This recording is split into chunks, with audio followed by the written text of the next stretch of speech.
നമ്മൾ സെക്കൻഡ് ചാപ്റ്ററിൽ പഠിച്ചത് യൂണിറ്റ്സ് ആൻഡ് മെഷർമെൻറ്റ്സ് ആയിരുന്നു.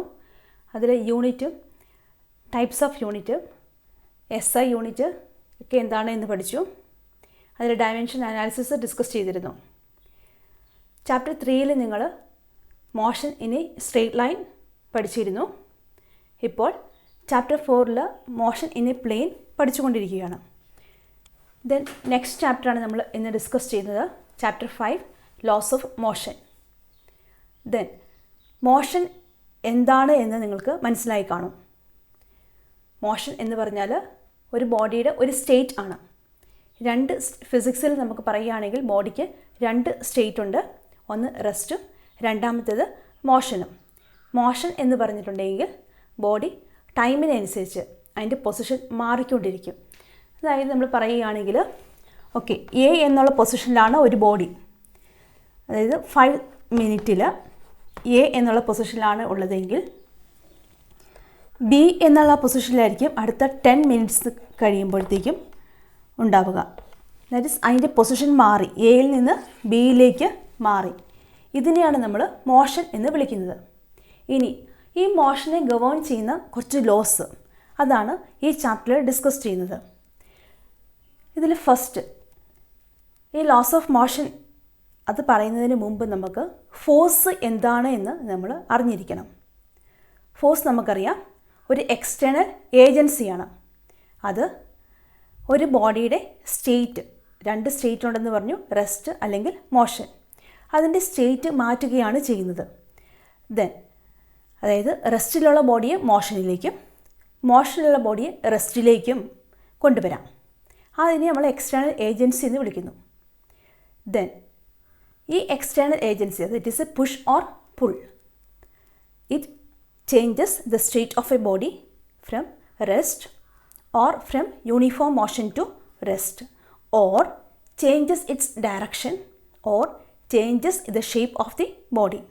ഇത് ഏതെങ്കിലും ഒന്ന് ആവാം. ഒന്നെങ്കിൽ അതിനെ റെസ്റ്റിൽ നിന്ന് മോഷനിലേക്ക് കൊണ്ടുപോകാം, അല്ലെ മോഷനിൽ നിന്ന് റെസ്റ്റിലേക്ക് കൊണ്ടുവരാം, അല്ലെങ്കിൽ അതിൻ്റെ ഡയറക്ഷൻ മാറ്റാം, അല്ല എങ്കിൽ അതിൻ്റെ ഷേപ്പ് മാറ്റാം.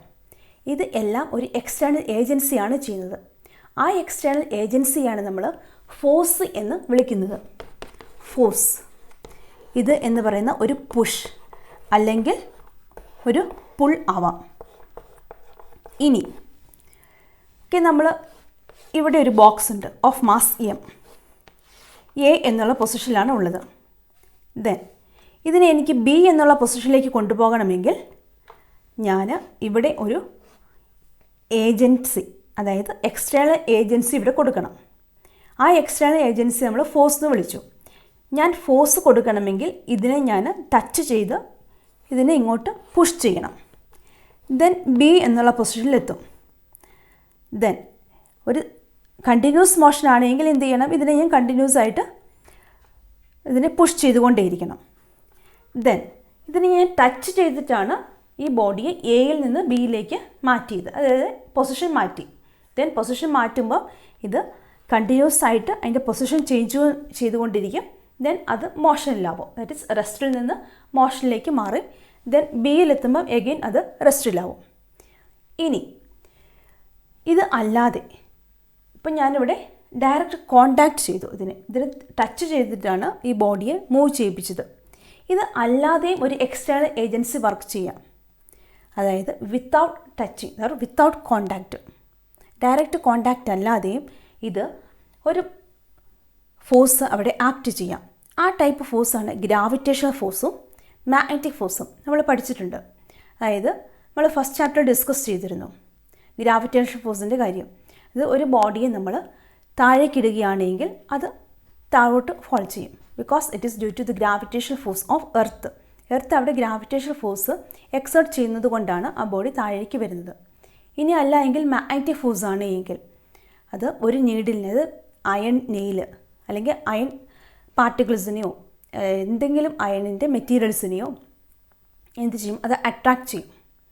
അല്ല എങ്കിൽ രണ്ട് മാഗ്നറ്റ്സ് അത് ഒന്നിച്ചു കൊണ്ടുവന്നിട്ടുണ്ട് എങ്കിൽ ഓപ്പോസിറ്റ്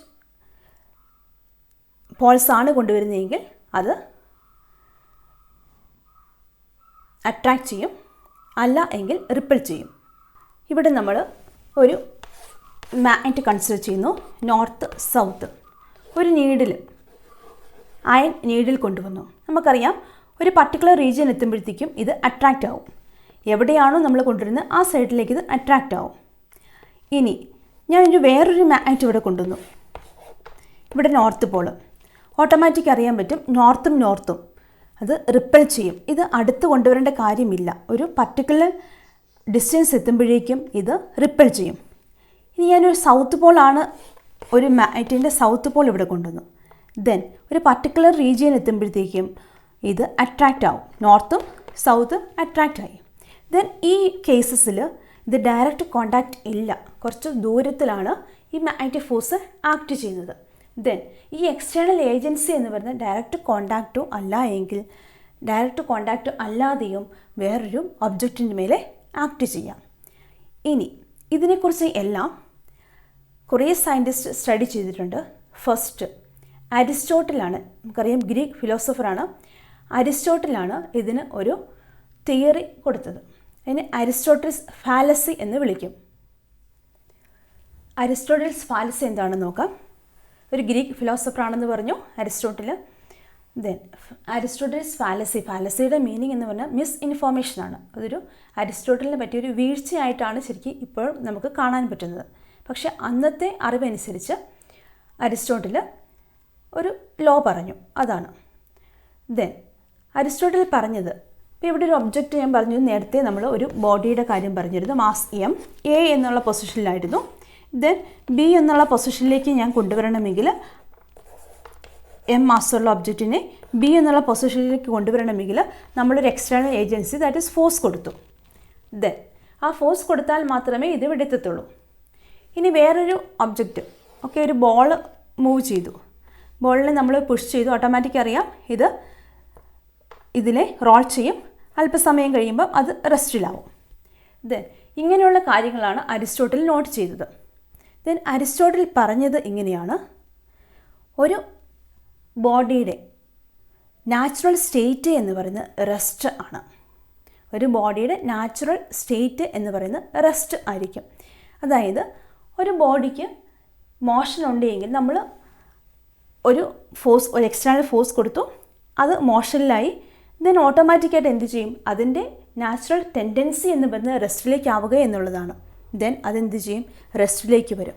അതിൻ്റെ സ്പീഡ് കുറഞ്ഞു വന്ന് അത് റെസ്റ്റിലാവും.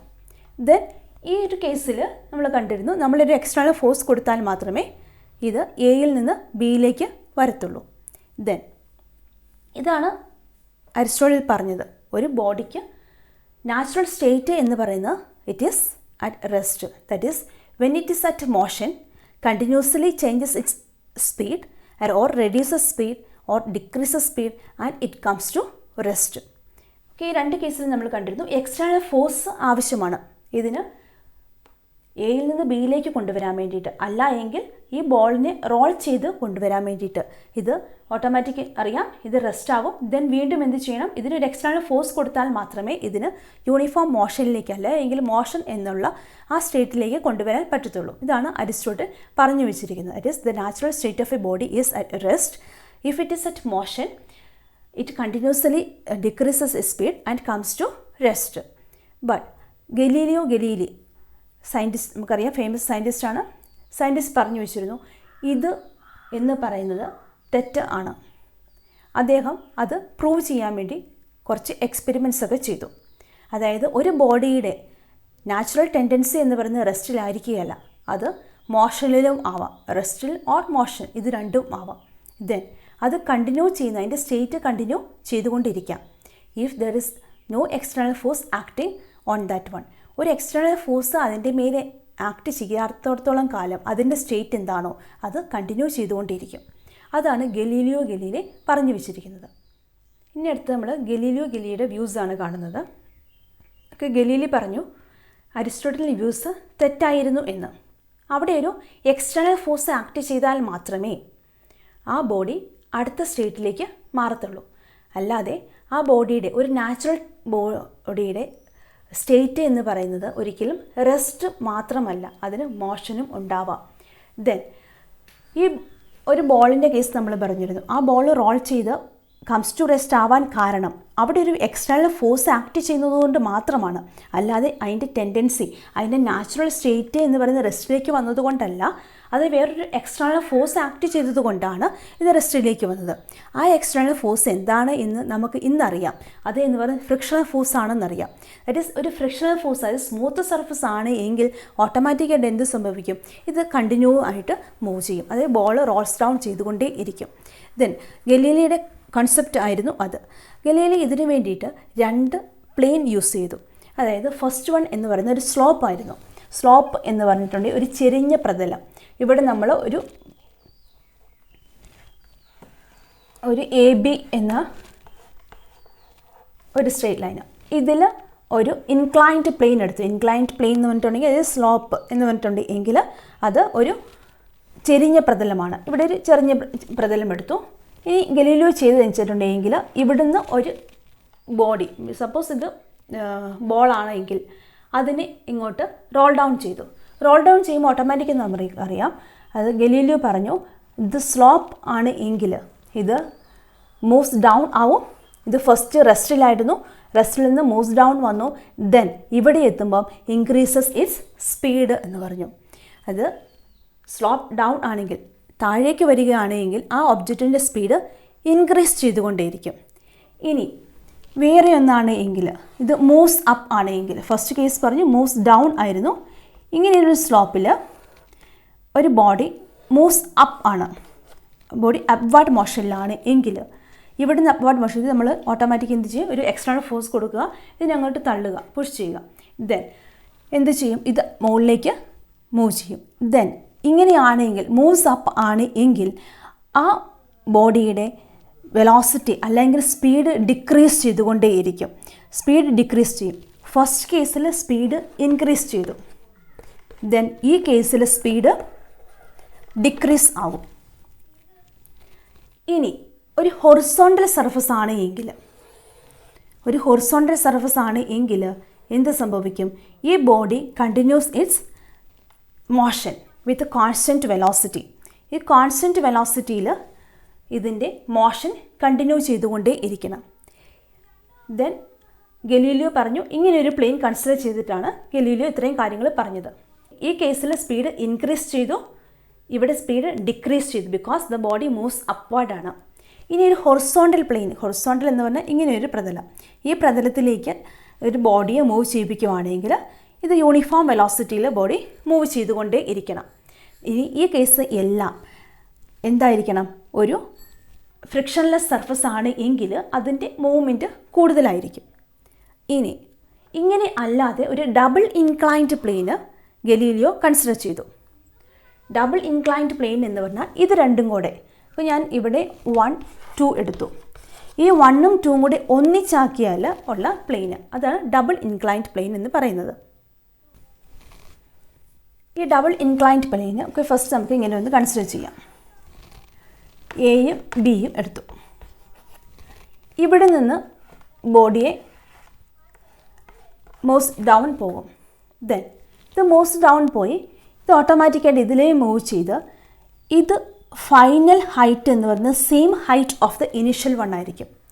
ഇവിടെ എന്തായിരുന്നു ഫസ്റ്റ് കേസിൽ എ എന്നുള്ള പൊസിഷനിൽ എന്തായിരുന്നു ഹൈറ്റ്, അതേ ഹൈറ്റ് തന്നെ ബിയിലും എത്തും when it is A frictionless one. അത് സ്മൂത്ത് സർഫസ് ആണ് എങ്കിൽ ഇതേ ഹൈറ്റ് തന്നെ അറ്റൈൻ ചെയ്യും. എയിലുണ്ടായിരുന്ന അതേ ഹൈറ്റ് തന്നെ ബിയിലും അറ്റൈൻ ചെയ്യും വെൻ ഇതൊരു സ്മൂത്ത് സർഫസ് ആണെങ്കിൽ. സ്മൂത്ത് തന്നെ പോളിഷ്ഡ് സർഫസ്, അതായത് ഇതിൽ ഫ്രിക്ഷൻ ഒന്നും ഇല്ല. അങ്ങനെയാണെങ്കിൽ സെയിം ഹൈറ്റ് അറ്റൈൻ ചെയ്യും. ഇനി വേറൊരു കേസ് പറഞ്ഞത്, ഇതിൻ്റെ ഹൈറ്റ് ഡിക്രീസ് ചെയ്തു. ഇതിന് ഹൈറ്റ് ഡിക്രീസ് ചെയ്തു ഇങ്ങനെ കൊണ്ടുവന്നു. ദെൻ നമുക്ക് സെയിം വേ എയും ബിയും എടുത്തു. ദെൻ അദ്ദേഹം പറഞ്ഞത് ഇങ്ങനെയാണ്, ഇവിടുന്ന് ഒരു എയിൽ ഒരു ഹൈറ്റ് ഉണ്ടായിരുന്ന ഒബ്ജക്റ്റിന് ബിയിൽ സെയിം ഹൈറ്റ് അറ്റൈൻ ചെയ്യാൻ വേണ്ടിയിട്ട് it has to move more distance. ഇത് കൂടുതൽ ഡിസ്റ്റൻസ് ട്രാവൽ ചെയ്യണം. ഇത് കൂടുതൽ ഡിസ്റ്റൻസ് ഇങ്ങോട്ട് ട്രാവൽ ചെയ്യുമ്പം എന്താവും, ഇത് സെയിം ഹൈറ്റ് അറ്റൈൻ ചെയ്യും. ഇതാണ് സെക്കൻഡ് കേസിൽ. ഇനി വേറൊന്ന് അദ്ദേഹം പറഞ്ഞത് വെച്ചിട്ടുണ്ടെങ്കിൽ ഇവിടെ ഈ ബി എന്നുള്ള പൊസിഷനിൽ ഒരു ഹൊറിസോണ്ടൽ പ്ലെയിൻ ആണ്. ഹൊറിസോണ്ടൽ എന്ന് വെച്ചിട്ടുണ്ടെങ്കിൽ ഇവിടെ മാത്രം ഹൈറ്റ് ഉണ്ട്, എയിൽ ഹൈറ്റ് ഉണ്ട്, ബി എന്ന് പറയുന്നത് ഹൊറിസോണ്ടൽ ആണ്. ദെൻ എയിലെ അതേ ഹൈറ്റ് അറ്റൈൻ ചെയ്യാൻ വേണ്ടി എയിൽ എന്തായിരുന്നോ ആ ഒബ്ജക്റ്റിന് ഹൈറ്റ് ഉണ്ടായിരുന്നത് അതേ ഹൈറ്റ് കിട്ടണമെങ്കിൽ എന്ത് ചെയ്യണം? It should travel an infinite distance, അതായത് എത്രയോ കുറേ ദൂരങ്ങൾ സഞ്ചരിക്കണം. അത്രയും ദൂരം, ഇൻഫിനൈറ്റ് മീൻസ് നമുക്ക് പറയാൻ പറ്റത്തില്ല എത്രമാത്രം പോകണമെന്നുള്ളത്. അത്രയും ദൂരം സഞ്ചരിച്ചിട്ടുണ്ട് എങ്കിൽ എന്താ, ഈ എയിൽ എന്താണ്ടായിരുന്നോ ഹൈറ്റ് അതേ ഹൈറ്റ് തന്നെ അത് ഫൈനൽ പൊസിഷനിൽ അറ്റൈൻ ചെയ്യും. ഇതാണ് ഗലീലിയോ പറഞ്ഞത്. മീൻസ് ഇത് എല്ലാം ഒരു സ്മൂത്ത് സർഫസ് ആവണം. സ്മൂത്ത് സർഫസ് ആണെങ്കിൽ ഇതെല്ലാം അറ്റൈൻ ചെയ്യും. ദെൻ ഇവിടെ അദ്ദേഹം ഈ ബോഡിക്ക് റെസ്റ്റ്, മോഷൻ ഇങ്ങനെയുള്ള 2 സ്റ്റേറ്റ് പറഞ്ഞിട്ടുണ്ട്. ഒന്നെങ്കിൽ സ്റ്റേറ്റ് റെസ്റ്റ് ആവാം, അല്ലെങ്കിൽ മോഷനിലാവാം. റെസ്റ്റ് എന്ന് പറഞ്ഞാൽ നമുക്കറിയാം പൊസിഷൻ മാറുന്നില്ല. ദെൻ മോഷൻ എന്ന് പറഞ്ഞാൽ അതിൻ്റെ പൊസിഷൻ മാറിക്കൊണ്ടേ ഇരിക്കുന്നു. ദെൻ ഗലീലിയോ പറഞ്ഞത് എങ്ങനെയാണ്? A body moving with a speed along a straight line will continue with the same speed in the same straight line in the absence of an external force. ഒരു body ഒരു uniform സ്പീഡിൽ move ചെയ്യുകയാണ് എങ്കിൽ അത് straight ലൈനിൽ uniform velocity അല്ലെങ്കിൽ uniform സ്പീഡിൽ move ചെയ്യുമ്പോൾ അതിൽ എക്സ്റ്റേണൽ ഫോഴ്സ് ആക്ട് ചെയ്യുന്നില്ല എങ്കിൽ അത് കണ്ടിന്യൂ ചെയ്തുകൊണ്ടേ ഇരിക്കും. ദെൻ ആ എക്സ്റ്റേണൽ ഫോഴ്സ് ആക്ട് ചെയ്യാത്തിടത്തോളം കാലം എന്ത് സംഭവിക്കും? ആ ബോഡി ആ യൂണിഫോം വെലോസിറ്റിയിൽ സ്ട്രെയിറ്റ് ലൈനിൽ മൂവ് ചെയ്തുകൊണ്ടേ ഇരിക്കും. ഇതാണ് ഗലീലിയോ പറഞ്ഞത്.